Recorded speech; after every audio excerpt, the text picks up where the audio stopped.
Assalamualaikum warahmatullahi wabarakatuh. Salam. Halo teman-teman semua, jumpa lagi bersama saya di saatnya bisa tahu. Kenapa enggak? Bincang santai teman Undari.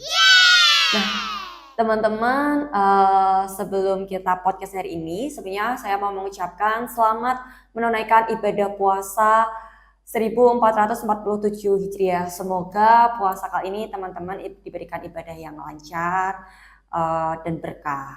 Nah, teman-teman, podcast kali ini, podcast di bulan Ramadan, tentunya podcastnya yang sangat menarik tentunya.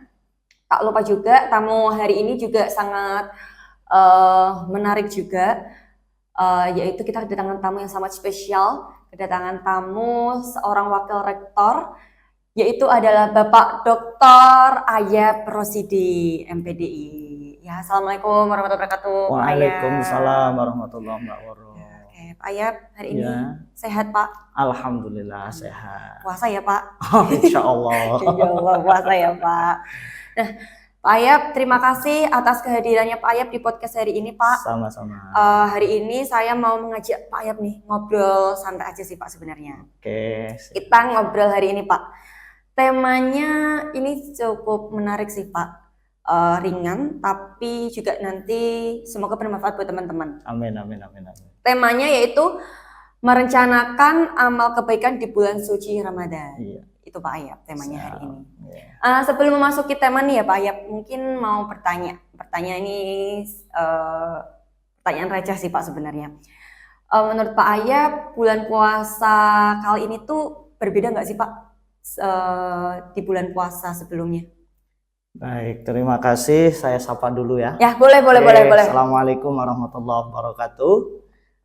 Teman-teman semua, apa ini podcast apa bisa tahu kenapa enggak ya.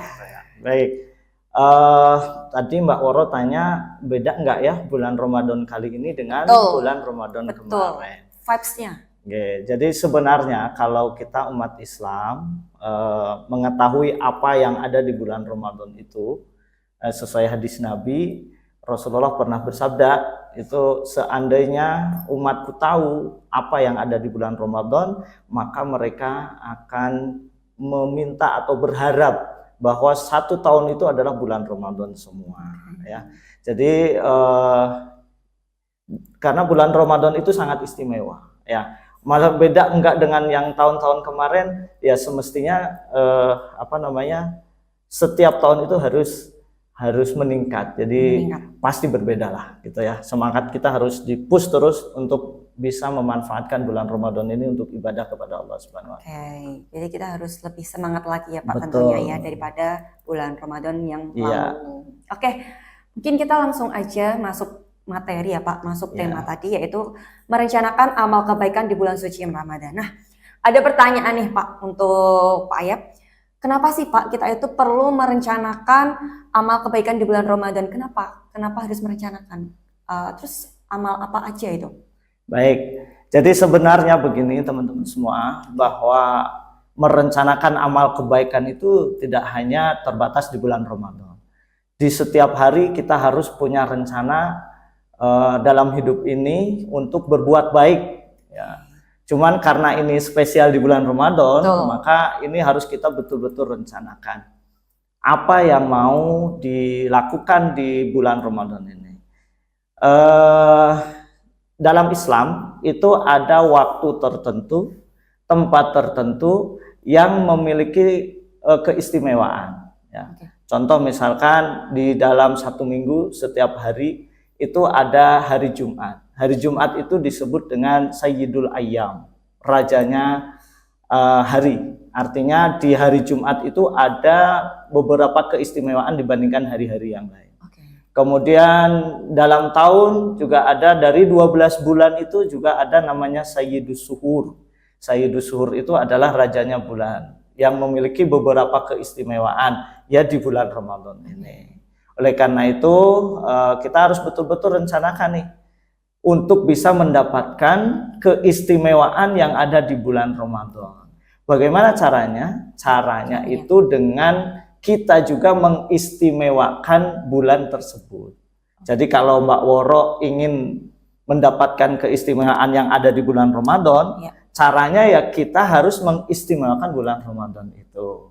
Nah, bagaimana mengistimewakan bulan Ramadan? Salah satu caranya dengan kita membuat rencana kebaikan apa Ya, yang mau lakukan selama bulan Ramadan ini, supaya bulan Ramadan ini tidak berjalan Begitu aja, sia-sia begitu aja gitu ya, tidak kita manfaatkan gitu keistimewaannya.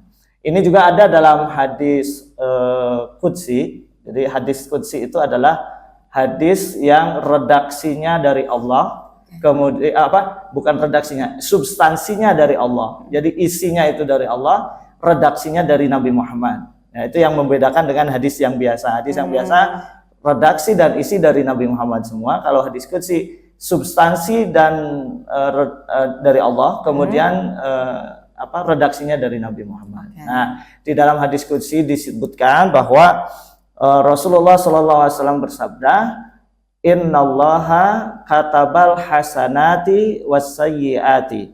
Sesungguhnya Allah itu mencatat setiap kebaikan dan keburukan kita.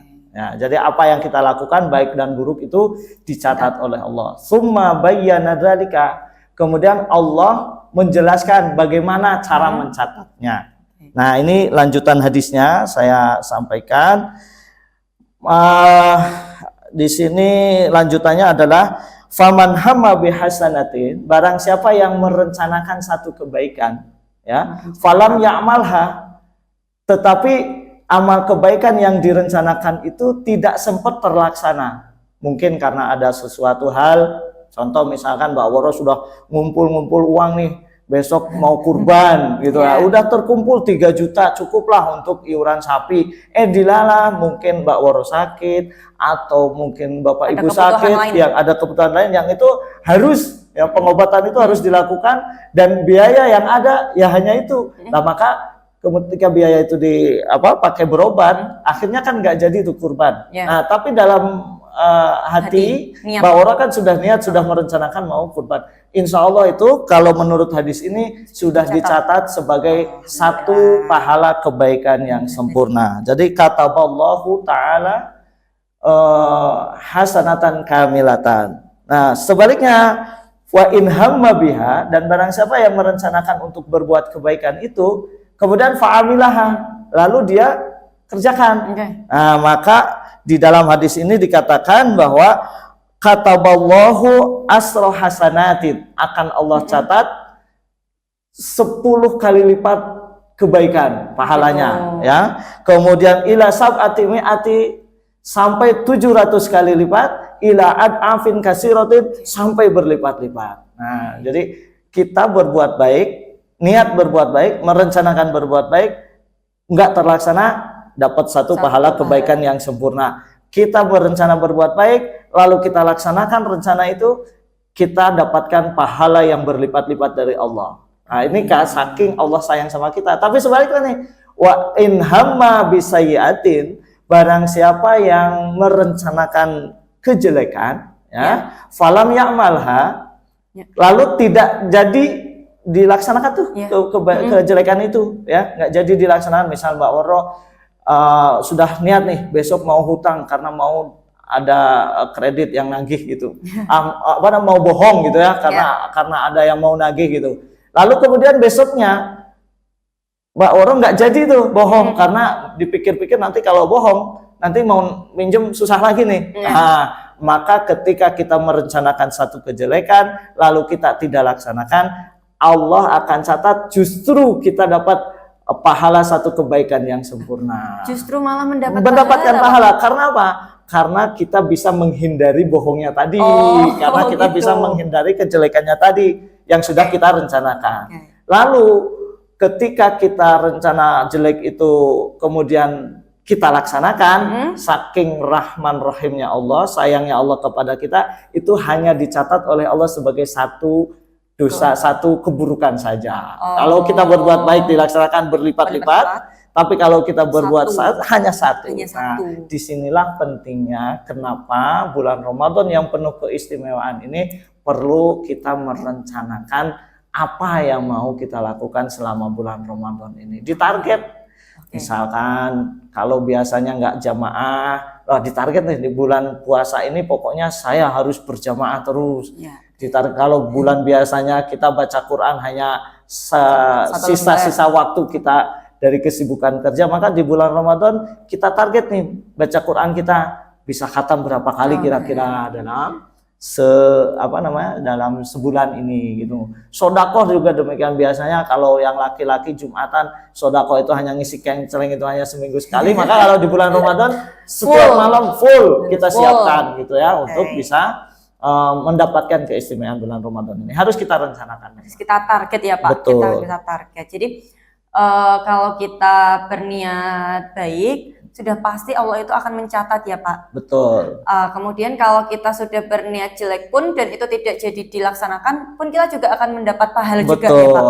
Nah, pentingnya kita itu merencanakan perbuatan-perbuatan baik, karena itu akan pasti dicatat sama Allah berlipat-lipat. Mau tanya lagi nih Pak Ayap. Kalau di bulan Ramadan seperti ini, kita itu harus lebih fokus memperbanyak kuantitas amal atau meningkatkan kualitas amal nih Pak. Ini kan tadi nyambung ya Pak dari merencanakan amal tadi. Nah, kita harus lebih fokus kemana nih Pak? Kualitas atau kuantitas amal itu tadi? Baik, jadi kualitas di bulan Ramadan sama-sama harus kita imbangi, harus kita tingkatkan. Secara kualitas ada persiapan yang harus kita lakukan ya. Ketika kita ingin berpuasa ini maksimal, maka ada persiapan yang namanya persiapan ruhaniyah ya, persiapan roh, persiapan hati, dibersihkan tuh hati kita ya, supaya nanti ketika kita puasa nggak ada rasa iri dan lain sebagainya, dengki kepada orang-orang gitu ya, yang itu mengurangi pahala puasa. Kemudian persiapan yang kedua jasadiah, fisik ya, fisik juga harus dijaga tuh, kesehatan kita supaya kita bisa puasa dengan sempurna ya. Lalu ada persiapan maliyah. Persiapan maliyah itu adalah persiapan harta tadi, karena kita punya target nih pengen sodakoh agak tiap hari gitu ya, maka harus dipersiapkan. Misal Mbak Woro biasanya jajan 30.000, itu yang uang jajan itu dibuat sodakoh aja 1.000 semalam, 1.000 semalam, karena Allah tidak melihat banyak atau sedikitnya ya, tetapi yang Allah lihat itu adalah niatnya kita untuk berinfak itu ya, berinfak tadi. Kemudian ada persiapan ilmiah ya, secara keilmuan kita harus banyak belajar fikih Ramadan seperti apa supaya maksimal, karena ibadah yang kita lakukan tanpa didasari dengan ilmu itu mardudatun la tuqbalu, ditolak dan tidak diterima oleh Allah Subhanahu wa taala kalau kita ibadah tanpa dengan ilmunya. Nah, itu secara kualitas begitu. Secara kuantitas kita tambah. Kalau biasanya sholat itu hanya sholat wajib di bulan yang lain, maka di bulan Ramadan tambahlah sholat sunnah-sunnahnya ya. Nah, itu kuantitasnya kita tambah. Kenapa? Karena di bulan Ramadan itu ketika kita melaksanakan ibadah-ibadah sunnah dinilai oleh Allah pahala wajib. Ketika kita melaksanakan ibadah-ibadah wajib, maka dilipat gandakan pahalanya, kan begitu. Nah, itu keistimewaannya kan di situ. Berarti pada intinya kita tidak harus fokus salah satunya ya Pak, kita harus barengan dua-duanya. Dua-duanya harus kita tingkatkan secara kuantitas maupun secara kualitas. Jadi dua-duanya harus imbang ya teman-teman ya, antara kualitas dan kuantitas amal tadi ya Pak ya, agar dicatat banyak-banyak nih sama Allah, karena di bulan Ramadan itu kan bulan istimewa ya Pak. Kita harus berlomba-lomba mendapatkan banyak-banyak pahala, karena satu tahun itu kan sekali ya Pak, bulan Ramadan sekali itu. Kesempatan. Nah, makanya itu kita harus banyak-banyak mengumpulkan pahala. Manfaatkan betul. Nah, bulan-bulan ini ya Pak. Mungkin terakhir nih Pak, pertanyaan terakhir ya teman-teman ya. Ini pertanyaannya cukup sangat sangat mengena nih Pak, karena bagaimana sih Pak kalau seseorang merasa Ramadannya itu biasa aja, apa yang seharusnya itu diperbaiki? Ya, baik. Untuk bisa mendapatkan keistimewaan bulan Ramadan ini, selain tadi kita rencanakan amal kebaikan ya, ada beberapa hal yang harus kita waspadai juga ya, yang itu bisa merusak atau mungkin keistimewaan itu bisa kita tidak dapatkan ya. apa yang harus diwaspadai itu pencuri waktu. Ya, pencuri waktu itu maksudnya apa? Ya. Pencuri waktu itu satu aktivitas kegiatan kita yang hanya membuang-buang waktu aja. Nah, minimal ada 4 yang pencuri waktu itu. 1, dapur. Dapur itu bisa menjadi pencuri waktu. Ibu-ibu kadang-kadang sibuk masak, pengen masak ini masak itu, belanja semua isi kulkas dikeluarkan. Ternyata setelah berbuka nggak dimakan semua itu yang dimasak itu, hanya menghabiskan waktu di dapur. Apalagi nih menjelang akhir nanti mau bikin kue dan macam-macam itu sampai lupa taraweh, lupa tadarus dan lain sebagainya. Itu pencuri waktu itu dapur. Yang kedua pasar. Nah, pasar itu juga pencuri waktu. Karena pasar. Oh, Mbak Wara kalau ke pasar mau beli kebanyakan gitu, ibu-ibu khususnya, itu kalau mau beli sesuatu mesti nggak hanya satu toko yang didatangi, beberapa toko. Padahal hanya mau beli satu kerudung aja. Nah, gitu ya. Semua toko didatangi semua, ya. Bahkan yang dilihat tidak hanya kerudung, lihat-lihat itu padahal hanya pulang hanya beli kerudung. Habis waktu kita di sana di pasar, ya. Nah, itu kalau kita manfaatkan waktu untuk ke pasar itu untuk tadarus, untuk apa, berbuat lebih bermanfaat, kan lebih bermanfaat gitu, untuk baca-baca buku dan lain sebagainya kan begitu ya. Itu pasar itu pencuri waktu ya, dapur, pasar. Kemudian yang ketiga handphone. Nah, handphone itu juga pencuri waktu. Kan kalau kita scroll TikTok apa itu nggak kerasa loh, setengah jam itu nggak terasa, 1 jam itu nggak terasa. 5 menit ya Pak. Iya, seperti 5 menit gitu ya. Nah, akhirnya Pak, habis waktu kita untuk mainan itu kalau dipakai baca Quran, ya mungkin sudah bisa 1 juz itu. Ya, betul. 1 jam itu bisa lebih 1 juz itu ya. Tapi karena handphone kita hanya nyekrol gitu, nah itu berarti handphone itu pencuri waktu yang harusnya waktunya bermanfaat, akhirnya sia-sia. Yang ketiga, yang keempat Pak. Yang keempat itu adalah majelis yang kosong. Majelis yang kosong maksudnya kumpul-kumpul yang enggak bermanfaat, hanya ngobrol-ngobrol, kemudian malah ujung-ujungnya ghibah, ya, membicarakan aib-aib orang lain. Nah, itu juga habis waktu. Ini juga ibu-ibu biasanya, pokoknya di pasar belanja di ibu-ibu ya. Iya, ibu-ibu kebanyakannya itu ya. Kebanyakan. Beli sayur di sayur keliling, ibu-ibu sambil ngobrol lama, padahal yang dibeli belanja cukup tempe gitu ya.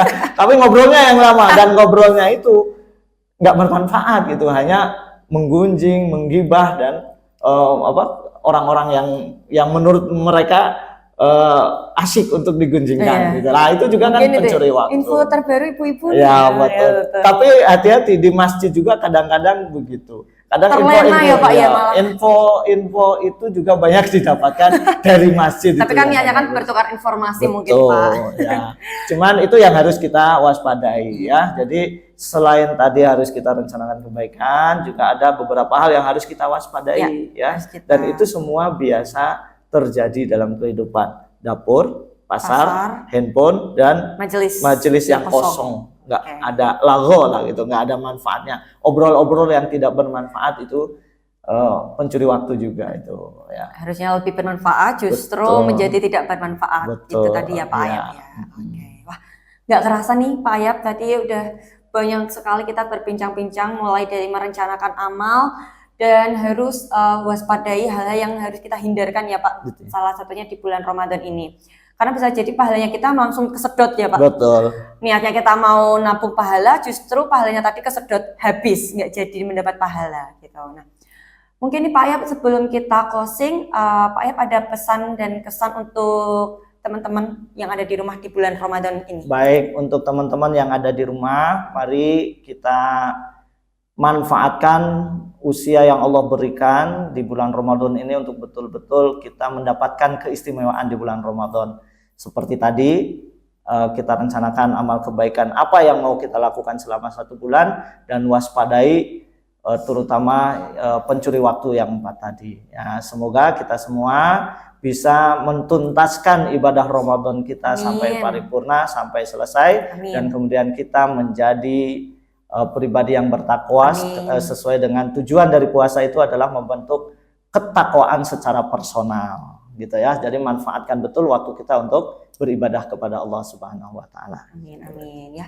Terima kasih banyak untuk Pak Ayap untuk atas ilmunya tadi kepada teman-teman. Semoga ilmu yang didapatkan tadi bermanfaat untuk kita semua Amin, dan para amin, pendengar amin, yang amin. ada di rumah. Oke, teman-teman, mungkin kita cukup podcast hari ini. Sampai jumpa di podcast selanjutnya. Oh iya, Pak, ini sedikit nih Pak, bagi teman-teman atau keluarga yang punya saudara agar bisa dapat kuliah di Undaris Iya, tentunya, betul. Undaris itu kampus berbasis keislaman. Betul. Nah, sehingga pas nih kita untuk Dan satu-satunya Pak PTS di Kabupaten Semarang. Iya, betul. Monggo Bapak Ibu ataupun siapapun teman-teman yang ingin kuliah di Undaris sangat terbuka. Insya Allah terjangkau secara biaya ya. Tempatnya juga Betul, nyaman ya.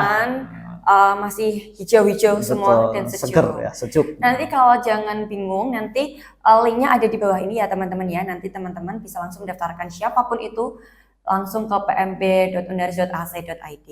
Terima kasih Pak Ayap atas Sama-sama. waktunya. Cukup sekian dan terima kasih. Wassalamualaikum warahmatullahi wabarakatuh. Waalaikumsalam warahmatullahi wabarakatuh.